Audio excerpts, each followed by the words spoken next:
ഇന്നത്തെ നമ്മുടെ റെസിപ്പി നല്ല ടേസ്റ്റി ആയിട്ടുള്ള ഒരു ചിക്കൻ റോസ്റ്റ് ആണ് കേട്ടോ. ചിക്കൻ റോസ്റ്റ് എന്ന് പറഞ്ഞാൽ നാടൻ രീതിയിൽ ഉണ്ടാക്കുന്നതല്ല, പുതുമകളൊക്കെ ഇഷ്ടപ്പെടുന്ന ആളുകൾക്ക് ഒരു പുതിയ രുചിയിൽ കഴിക്കാൻ പറ്റുന്ന ഒരു ചിക്കൻ ഗീ റോസ്റ്റ് ആണ് ചെയ്യുന്നത്. നിങ്ങൾക്ക് ഇഷ്ടമാണെന്ന് തന്നെ വിചാരിക്കുന്നു. അപ്പോൾ ഇതൊന്ന് കണ്ടു നോക്കിയാലോ. പിന്നെ വീഡിയോ കണ്ടിട്ട് ഇഷ്ടമാവുകയാണെങ്കിൽ ആ ഒരു ലൈക്ക് ബട്ടൺ ഒന്ന് പ്രസ് ചെയ്യേണ്ട കാര്യം മറക്കരുത്. അതുപോലെ നമ്മുടെ ചാനൽ ഇതുവരെ സബ്സ്ക്രൈബ് ചെയ്യാത്തവരുണ്ടെങ്കിൽ അതുകൂടെ കേട്ടോ. അപ്പോൾ കണ്ടു നോക്കാം.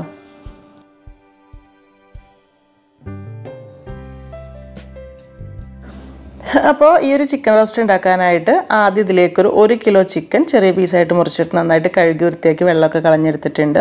ഇനി ഇതിലേക്ക് ഒരു 1/2 ടീസ്പൂൺ മഞ്ഞൾപ്പൊടി ഇട്ട് കൊടുക്കാം. പിന്നെ ഒരു 1 ടീസ്പൂൺ ഉപ്പ് ഇട്ട് കൊടുക്കുന്നുണ്ട്. ഉപ്പ് നോക്കിയിട്ട് നമുക്ക് പിന്നീട് വേണമെങ്കിൽ എടുക്കാം കേട്ടോ. അതിൻ്റെ കൂടെ തന്നെ ഒരു ചെറുനാരങ്ങ പിഴിഞ്ഞ് നീരെടുത്തിട്ടുള്ള 1 ടേബിൾ സ്പൂൺ ലെമൺ ജ്യൂസാണ് ഒഴിച്ചു കൊടുക്കുന്നത്. ഇനി ഒരു 1 ടേബിൾ സ്പൂൺ ഇഞ്ചി വെളുത്തുള്ളി പേസ്റ്റ്, രണ്ടും കൂടെ അത്ര മതിയാവും. അതിൻ്റെ കൂടെ തന്നെ 1 ടേബിൾ സ്പൂൺ അധികം പുളിയില്ലാത്ത തൈരും കൂടെ ചേർത്ത് കൊടുക്കുന്നുണ്ട്. അപ്പോൾ ആദ്യം ഇത്രയും കാര്യങ്ങളാണ് വേണ്ടത്. എല്ലാം കൂടെ ചേർത്തിട്ട് നന്നായിട്ടൊന്ന് മിക്സാക്കി എടുക്കുക. കൈ വെച്ചിട്ട് നല്ലോണം മിക്സാക്കി എടുക്കുകയാണെങ്കിൽ നന്നായിരിക്കും. ഇനി ഇത് നമ്മൾ റെസ്റ്റ് ചെയ്യാൻ വേണ്ടി വെക്കണം. ഒരു അരമണിക്കൂറെങ്കിലും മിനിമം വെക്കണം. സമയം ഉണ്ടെങ്കിൽ 1 മണിക്കൂറൊക്കെ വെക്കാം കേട്ടോ. ഫ്രിഡ്ജിലേക്ക് മാറ്റി വെക്കാം. അപ്പോൾ ആ ഒരു സമയം കൊണ്ട് തന്നെ ഇതിലേക്കുള്ള മസാലയൊക്കെ ഒന്ന് റെഡിയാക്കി എടുക്കണം. അതിന് വേണ്ടിയിട്ട് നമ്മൾ കുറച്ച് മല്ലി, വലിയ ജീരകം, ചെറിയ ജീരകം, കുരുമുളക്, ഒരു 2 നുള്ളു ഉലുവ, പിന്നെ കുറച്ച് പട്ട, ഗ്രാമ്പു, ഏലക്ക, ഇത്രയാണ് എടുത്തിട്ടുള്ളത്. സൈഡിൽ ഞാൻ കറക്റ്റ് മെഷർമെൻറ്റ് കൊടുത്തിട്ടുണ്ട് കേട്ടോ. ഈ ഒരളവ് മതിയാവും 1 കിലോ ചിക്കനിലേക്ക്. അതിൻ്റെ കൂടെ തന്നെ കുറച്ച് മുളക്, നമ്മൾ മുളക് പൊടിയായിട്ട് ചേർക്കുന്നില്ല. ഒരു 5-6 കാശ്മീരി മുളകും ചേർക്കുന്നുണ്ട്. അതുപോലെ തന്നെ ഒരു 5 വറ്റൽ മുളകും ചേർക്കുന്നുണ്ട് കേട്ടോ എരിവിന് വേണ്ടിയിട്ട്. ഇത്രയും കാര്യങ്ങളെല്ലാം കൂടെ ചേർത്തിട്ട് ചെറിയ തീയിലിട്ടിട്ട് നന്നായിട്ടൊന്നങ്ങ് ചൂടാക്കി എടുക്കുക. അത്യാവശ്യം നല്ലോണം അങ്ങ് ചൂടായി വന്നോട്ടെ. ഒരുപാട് കരിഞ്ഞ് കളർ മാറേണ്ട ആവശ്യമൊന്നുമില്ല. മുളകൊക്കെ ചൂടായി വരും. എല്ലാം കൂടെ നന്നായിട്ട് ചൂടായി വരുന്ന സമയത്ത് നല്ലൊരു മണം വരും കേട്ടോ. അപ്പം ആ സമയത്ത് നമുക്ക് ഗ്യാസ് ഓഫ് ചെയ്യാം. എന്നിട്ട് ഇതൊന്ന് ചൂടാറാൻ വേണ്ടിയിട്ട് ഒരു സൈഡിലേക്ക് മാറ്റി വെക്കുന്നുണ്ട്. ചൂടാറി വരുന്ന സമയത്ത് ഇത് മിക്സിയുടെ ജാറിലേക്ക് എടുത്തിട്ടുണ്ട്. അതിൻ്റെ കൂടെ തന്നെ കുറച്ചൊരു പുളി ചേർക്കുന്നുണ്ട് കേട്ടോ. വാളംപുളിയാണ് എടുത്തിട്ടുള്ളത്. വളരെ കുറഞ്ഞ അളവിൽ മതി. നമ്മുടെ കയ്യിലുള്ള പുളിക്ക് നല്ല പുളി കൂടുതലുണ്ടെങ്കിൽ ഇത്രയ്ക്ക് വേണ്ട കേട്ടോ. ഒരു ചെറുനാരങ്ങ വലുപ്പത്തിലും കുറച്ച് കുറഞ്ഞ അളവിൽ മതി. കാരണം പുളിയുടെ ടേസ്റ്റ് കൂടി കഴിഞ്ഞാൽ ചിക്കൻ ആയതുകൊണ്ട് തന്നെ അത്രയ്ക്ക് ടേസ്റ്റ് ഉണ്ടാവില്ല. ഒരു ലൈറ്റ് ടേസ്റ്റ് അത്ര മതി. പിന്നെ ഇതിലേക്ക് കുറച്ച് വെള്ളവും കൂടെ ഒഴിച്ചിട്ട് നന്നായിട്ട് അരച്ചെടുക്കുക. ആദ്യം ഇത്തിരി വെള്ളം ഒഴിക്കുക. പിന്നെ അറിയാൻ വേണമെങ്കിൽ കുറച്ചുകൂടെ വെള്ളം വേണ്ടി വരും കേട്ടോ. ഒരു 1/4 കപ്പും കൂടെ ഒക്കെ ഒഴിച്ചിട്ട് ഇതുപോലെ നല്ല ഫൈനായിട്ട് തന്നെ അരച്ചെടുത്തിട്ടുണ്ട്. അപ്പം ഈ കറിയിലേക്ക് വേണ്ടിയിട്ടുള്ള മുഴുവൻ മസാലയാണ് ഇട്ടത്. അത് റെഡി ആയിട്ടുണ്ട്. അതൊരു സൈഡിലേക്ക് അങ്ങ് മാറ്റി വെക്കാം. ഇനി റോസ്റ്റ് റെഡിയാക്കാനായിട്ട് പാൻ ചൂടായി വരുന്ന സമയത്ത് അതിലേക്കൊരു 4 ടേബിൾ സ്പൂൺ നെയ്യാണ് കേട്ടോ ഒഴിച്ചു കൊടുക്കുന്നത്. ഇത് നമ്മൾ നെയ്യിൽ മാത്രമാണ് ചെയ്യുന്നത്. പേര് പറഞ്ഞതുപോലെ തന്നെ വെളിച്ചെണ്ണ ഓയിലൊന്നും എടുക്കുന്നില്ല. നെയ്യ് നന്നായിട്ട് ചൂടായി വരുന്ന സമയത്ത് ഇതിലേക്കൊരു 5-6 അല്ലി വെളുത്തുള്ളി നല്ല ചെറുതായിട്ട് ചോപ്പ് ചെയ്തിട്ട് കൊടുത്തിട്ട് നന്നായിട്ടൊന്നങ്ങ് മൂപ്പിച്ചെടുക്കുന്നുണ്ട്. വെളുത്തുള്ളി ചെറുതായിട്ട് മൂത്ത് വരുന്ന സമയത്ത് കുറച്ച് കറിവേപ്പില കൂടെ ചേർത്ത് കൊടുക്കുന്നുണ്ട്. പിന്നെ ഇതിലേക്ക് മീഡിയം സൈസിൽ വരുന്ന 2 സവാള നല്ല കനം കുറച്ച് കൊത്തി അരിഞ്ഞിട്ടാണ് ഇട്ട് കൊടുക്കുന്നത്, നീളത്തിലല്ല. അപ്പോൾ ഇത് വഴറ്റുന്ന സമയത്ത് ഇതിലേക്ക് പാകത്തിനുള്ള കുറച്ച് ഉപ്പും കൂടി ഇട്ട് കൊടുക്കുക. ഉപ്പ് നമ്മൾ ഓൾറെഡി ചിക്കനിലേക്ക് പാകത്തിനുള്ള ഇട്ടിട്ടുണ്ട്. അപ്പോൾ അതുകൊണ്ട് നോക്കിയിട്ട് എടുത്താൽ മതി കേട്ടോ. പിന്നെ സവാള ഈ ഒരു നെയ്യിൽ കിടന്നിട്ട് അത്യാവശ്യം നന്നായിട്ടൊന്ന് വഴന്ന് വന്നോട്ടെ കേട്ടോ. ചെറുതായിട്ടൊന്ന് ഫ്രൈ ആവുന്ന പോലെ അത്യാവശ്യം നല്ലോണം അങ്ങ് വഴന്ന് വന്നോട്ടെ.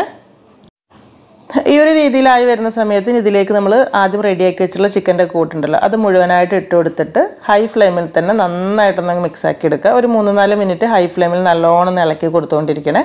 പിന്നെ ഈ ഒരു റോസ്റ്റിലേക്ക് നമ്മൾ തക്കാളി ചേർക്കുന്നില്ല കേട്ടോ. പുളിക്ക് വേറെ കാര്യങ്ങളൊക്കെ എടുത്തിട്ടുണ്ടല്ലോ. 3-4 മിനിറ്റ് ഇതുപോലെ മിക്സാക്കി വരുന്ന സമയത്ത് ചിക്കൻ അത്യാവശ്യം ചൂടായിട്ട് ആ ഒരു കളറൊക്കെ ചെറുതായിട്ടൊന്ന് ചേഞ്ച് ആയി വരും കേട്ടോ. അപ്പോൾ ഇനിയാണ് നമ്മൾ ഇതിലേക്ക് ആദ്യം റെഡിയാക്കി വെച്ചിട്ടുള്ള ഒരു മസാല പേസ്റ്റ് ഉണ്ടല്ലോ അത് മുഴുവനായിട്ട് ഇതിലേക്ക് അങ്ങ് ഇട്ട് കൊടുത്തിട്ട് നന്നായിട്ട് മിക്സാക്കി എടുക്കുകയാണ് ചെയ്യുന്നത്. ഈ ഒരു റോസ്റ്റിലേക്ക് ഇനി നമ്മൾ വേറെ മുളക് പൊടി, മല്ലിപ്പൊടി കാര്യങ്ങളൊന്നും ചേർക്കുന്നില്ല. ആവശ്യത്തിനുള്ള മസാലക്കൂട്ട് കംപ്ലീറ്റ് ഇതിൽ തന്നെ ഉണ്ട്. അപ്പോൾ അതുകൊണ്ട് തന്നെ എല്ലാ ഭാഗത്തേക്കും നന്നായിട്ട് മിക്സാക്കി എടുക്കുക. പിന്നെ കാര്യമായിട്ട് വെള്ളം ചേർക്കുന്നില്ല. ഇനി തീരെ വെള്ളത്തിൻ്റെ കുറവ് തോന്നുകയാണെങ്കിൽ മാത്രം 2 ടേബിൾ സ്പൂൺ ചൂടുവെള്ളം ഒഴിച്ചു കൊടുത്താൽ മതി. റോസ്റ്റ് പോലെ ചെയ്യുന്നതുകൊണ്ട് തന്നെ വെള്ളം ഒരുപാട് വേണ്ട. ചിക്കനിൽ നിന്ന് അത്യാവശ്യം വെള്ളം ഇറങ്ങിക്കോളും. ഈ ഒരു രീതിയിൽ നല്ലോണം മിക്സാക്കി എടുത്തതിന് ശേഷം ഞാൻ ഇനി ഒരു 5 മിനിറ്റ് ഒന്ന് മീഡിയം ഫ്ലെയിമിൽ അടച്ച് വെച്ചിട്ട് വേവിച്ച് കൊടുക്കുന്നുണ്ട് കേട്ടോ. നമ്മളിപ്പോൾ ഓൾറെഡി ഒരു 3-4 മിനിറ്റ് വേവിച്ചിട്ടുണ്ട്. ഇനി ഒരു 5 മിനിറ്റ് ഒന്ന് അടച്ച് വെച്ചിട്ട് ഇടയ്ക്ക് ഇതുപോലെ ഒന്ന് തുറന്നിട്ട് ഇളക്കിയിട്ട് കൊടുക്കുക. ഇടയ്ക്ക് ഇതുപോലെ നല്ലോണം മിക്സാക്കി കഴിഞ്ഞാൽ ഇപ്പോൾ ഒരു അത്യാവശ്യമൊക്കെ വേവായി തുടങ്ങിയിട്ടുണ്ടാവും കേട്ടോ. അപ്പോൾ ഇനി ഒരു 5-6 മിനിറ്റ് ഇങ്ങനെ തുറന്ന് വെച്ചിട്ടൊന്ന് ചെറിയ തീയിൽ നല്ലോണം റോസ്റ്റ് പോലെ ആക്കിയെടുത്താൽ മതിയാകും. അപ്പോൾ കുറച്ചുകൂടി നല്ലൊരു ടേസ്റ്റ് ആയിരിക്കും. അപ്പം ഈ സമയത്ത് തന്നെ ഇതിലേക്ക് കുറച്ചൊരു ശർക്കര ചേർക്കുന്നുണ്ട് കേട്ടോ. ഒരു നല്ലൊരു ടേസ്റ്റ് കൂടുതൽ കിട്ടും. ഏകദേശം ഒരു 1.5 ടീസ്പൂൺ, അതിൽ കൂടുതൽ വേണ്ട. അപ്പോൾ അതുകൂടെ ചേർത്തിട്ട് വേണം ബാക്കിയുള്ളതും കൂടെ വേവിച്ചെടുക്കാനായിട്ട് കേട്ടോ. അപ്പോൾ നമ്മൾ പുളിയൊക്കെ ചേർത്തുകൊണ്ട് തന്നെ ചെറിയ രീതിയിൽ ശർക്കര ഉണ്ടാകുന്ന സമയത്ത് ഒരു വെറൈറ്റി ടേസ്റ്റ് ആയിരിക്കും. എന്നാലും കൂടി പോകണ്ട കേട്ടോ. അപ്പോൾ അങ്ങനെ നമ്മുടെ ഗീ റോസ്റ്റ് ഇതാ ആയിക്കൊണ്ടിരിക്കുകയാണ്. അതിൽ ചേർത്തിട്ടുള്ള ഒരു നെയ്യൊക്കെ ഇങ്ങനെ അത്യാവശ്യം ഒന്ന് തെളിഞ്ഞ് വരാനൊക്കെ ആയിട്ട് തുടങ്ങുന്നുണ്ട് കേട്ടോ. ഇതുപോലെ അത്യാവശ്യം നല്ല രീതിയിൽ ഇങ്ങനെ റോസ്റ്റൊക്കെ ആയിട്ട് വരുന്ന സമയത്ത് നമുക്ക് ഗ്യാസ് ഓഫാക്കാം. പക്ഷേ അതിൻ്റെ മുൻപ് ഒരു 1-2 കാര്യങ്ങളും കൂടെ ചേർക്കാനുണ്ട്. ലാസ്റ്റ് ഒരു ഇത്തിരി നെയ്യ്, ഒരു ടീസ്പൂൺ നെയ്യ് കൂടെ അങ്ങ് ചേർത്ത് കൊടുക്കുന്നുണ്ട്. അതിൻ്റെ കൂടെ തന്നെ കുറച്ച് കറിവേപ്പില ഇട്ട് കൊടുക്കുക. പിന്നെ വേണമെന്നുണ്ടെങ്കിൽ ഒരു ഇത്തിരി മല്ലിയിലയും കൂടി ഇട്ട് കൊടുത്തിട്ട് മിക്സാക്കി എടുത്തു കഴിഞ്ഞാൽ നമ്മുടെ ചിക്കൻ ഗീ റോസ്റ്റ് റെഡിയായി.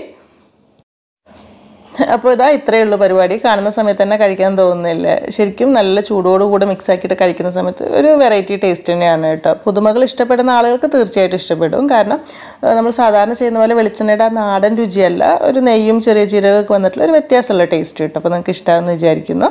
നല്ല ചൂടുള്ള ചപ്പാത്തിയുടെ കൂടെ അല്ലെങ്കിൽ നെയ്ച്ചോറിൻ്റെ കൂടെയൊക്കെ കഴിക്കാൻ പറ്റുന്ന ഒരു സിമ്പിൾ ഐറ്റം തന്നെയാണ്. അപ്പോൾ വീഡിയോ കണ്ടിട്ട് ഇഷ്ടമായിട്ടുണ്ടെങ്കിൽ ലൈക്ക് ചെയ്യേണ്ട കാര്യമൊക്കെ മറക്കരുത്.